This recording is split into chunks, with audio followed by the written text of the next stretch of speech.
पति पत्नी का झगड़ा, दिल छू लेने वाली कहानी। संयुक्त परिवार के एक पति पत्नी में काफी बड़ा झगड़ा हुआ।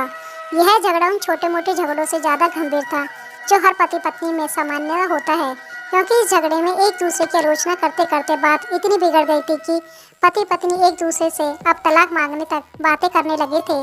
संयुक्त परिवार के बाकी के सभी लोग बहुत परेशान हो गए और वह सब किसी तरह इन दोनों को समझाकर इस झगड़े का अंत करना चाहते थे।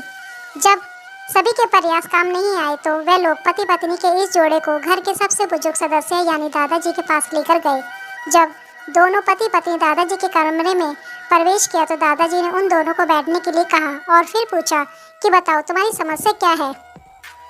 दोनों पति पत्नी एक साथ बोल पड़े और एक दूसरे पर आलोचनाओं की झड़ी लगा दी। जितनी कमियां पत्नी अपने पति से गिना रही थी उससे ज़्यादा कमियां पति भी अपनी पत्नी में गिना रहा था और कई मिनट तक यह सिलसिला चलता रहा।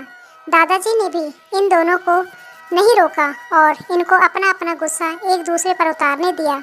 आखिर में जब दोनों एक दूसरे की बुराइयां करके थक गए और शांत हो गए तब दादाजी ने उनसे कहा, अब दोनों एक दूसरे की अच्छाइयाँ बताओ। जब अच्छाइयाँ बताने का समय आया तब दोनों ही पति और पत्नी एकदम से चुप हो गए।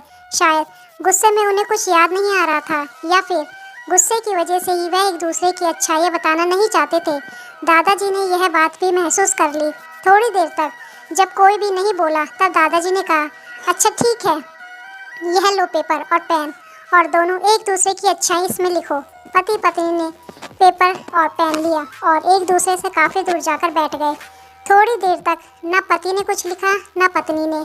फिर पति ने पेपर में कुछ लिखना शुरू किया। उसे देखकर पत्नी ने भी अपने पेपर में लिखना शुरू कर दिया।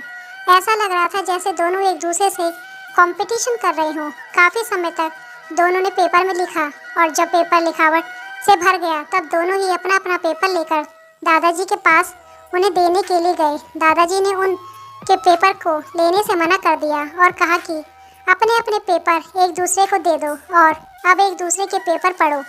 पति ने पत्नी को और पत्नी ने पति को अपना पेपर दे दिया।